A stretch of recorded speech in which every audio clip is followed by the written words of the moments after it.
పోసాని కృష్ణమురళి గారి అరెస్టు సమాచారము పనవాల్ సుధాకర్ రెడ్డి గారు ఫోన్ చేసి అనంతపురం పోలీసులు వచ్చి అరెస్ట్ చేశారంట, బెయిల్కి ఏర్పాట్లు చేసుకోవాలి, నేను వస్తున్నాను, వెంటనే మన వాళ్ళ కబురు అందజేయండి అన్నారు. నేను వెంటనే అలర్ట్ చేశాను, స్థానిక డిస్ట్రిక్ట్ లీగల్ సెల్ ప్రెసిడెంట్ చేశాను. మరి ఇంత లోపలే కాల్ వచ్చింది, నోటీస్ పంపించారు. ఆ నోటీస్ చూస్తే పోసాని కృష్ణమురళి గారిని అరెస్ట్ చేయడానికి పోలీసులు ఇచ్చినటువంటి నోటీస్ చూస్తే 27వ తారీఖు అంటే 27/2/2025 సంవత్సరం అంటే రేపటి డేట్తో నోటీస్ ఇచ్చారు. ఈరోజు అరెస్ట్ చేసి తీసుకెళ్లారు. పోసాని కృష్ణమురళి గారు ఎప్పుడూ కూడా ఒక పద్ధతిగా మాట్లాడేవాడు, ప్రభుత్వాన్ని పాలసీ మీద విమర్శించినవాడు తప్ప ఏ రోజు కూడా పద్ధతి దాటి మాట్లాడింది లేదు. మరి ఆయన పైన ఈ 111 సెక్షన్స్, 353 సెక్షన్, 196 సెక్షన్ ఇవన్నీ పెట్టి నాన్ బెయిలబుల్ కేసు పెట్టి Sambepalli police, Rayachoti constituency Sambepalli police వచ్చి అరెస్ట్ చేస్తూ రాజంపేట కోర్టుకు తీసుకెళ్లేటువంటి విధంగా నోటీస్ ఇచ్చారు. రేపటి డేట్తో ఇచ్చారు. మరి ఈ దేశంలో రేపటి డేటుతో నోటీస్ ఇచ్చి ఈరోజు అరెస్ట్ చేసే పోలీసులు చంద్రబాబు ప్రభుత్వంలో తప్ప ఎక్కడ కూడా దొరకరు.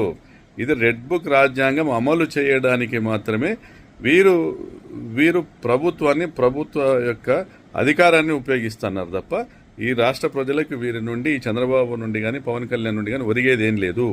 ఇవాళ పవన్ కళ్యాణ్ అసెంబ్లీలో మాట్లాడుతూ ఒకటే అన్నాడు, ఏ విధంగా అయితే ప్రతిపక్ష పార్టీ నాయకులు ప్రభుత్వంపై విమర్శలు చేస్తారో వారందరినీ కూడా అణచివేసేదానికి మనం ఒక తీర్మానం చేయాలి, సోషల్ మీడియాని కట్టడి చేసేదానికి తీర్మానం చేయాలని అన్నారంటే అసెంబ్లీ సాక్షిగానే పోసాని కృష్ణమురళి అరెస్టుకు కుట్ర జరిగిందని తెలియజేస్తా ఉన్నాం. పోసాని కృష్ణమురళి గారి అరెస్టు సమాచారము పనవాల్ సుధాకర్ రెడ్డి గారు ఫోన్ చేసి అనంతపురం పోలీసులు వచ్చి అరెస్ట్ చేశారంట, బెయిల్కి ఏర్పాట్లు చేసుకోవాలి, నేను వస్తున్నాను, వెంటనే మన వాళ్ళ కబురు అందజేయండి అన్నారు.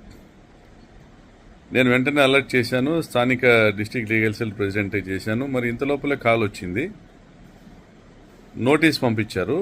ఆ నోటీస్ చూస్తే పోసాని కృష్ణమురళి గారిని అరెస్ట్ చేయడానికి పోలీసులు ఇచ్చినటువంటి నోటీస్ చూస్తే 27వ తారీఖు అంటే 27/2/2025 సంవత్సరం అంటే రేపటి డేట్తో నోటీస్ ఇచ్చారు. ఈరోజు అరెస్ట్ చేసి తీసుకెళ్లారు. పోసాని కృష్ణమురళి గారు ఎప్పుడూ కూడా ఒక పద్ధతిగా మాట్లాడేవాడు, ప్రభుత్వాన్ని పాలసీ మీద విమర్శించినవాడు తప్ప ఏ రోజు కూడా పద్ధతి దాటి మాట్లాడింది లేదు. మరి ఆయన పైన ఈ 111 సెక్షన్స్, 353 సెక్షన్, 196 సెక్షన్ ఇవన్నీ పెట్టి నాన్ బెయిలబుల్ కేసు పెట్టి Sambepalli police, Rayachoti constituency Sambepalli police వచ్చి అరెస్ట్ చేస్తూ రాజంపేట కోర్టుకు తీసుకెళ్లేటువంటి విధంగా నోటీస్ ఇచ్చారు. రేపటి డేట్తో ఇచ్చారు. మరి ఈ దేశంలో రేపటి డేటుతో నోటీస్ ఇచ్చి ఈరోజు అరెస్ట్ చేసే పోలీసులు చంద్రబాబు ప్రభుత్వంలో తప్ప ఎక్కడ కూడా దొరకరు. ఇది రెడ్ బుక్ రాజ్యాంగం అమలు చేయడానికి మాత్రమే వీరు ప్రభుత్వాన్ని, ప్రభుత్వ యొక్క అధికారాన్ని ఉపయోగిస్తున్నారు తప్ప ఈ రాష్ట్ర ప్రజలకు వీరి నుండి, చంద్రబాబు నుండి కానీ పవన్ కళ్యాణ్ నుండి కానీ ఒరిగేది ఏం లేదు.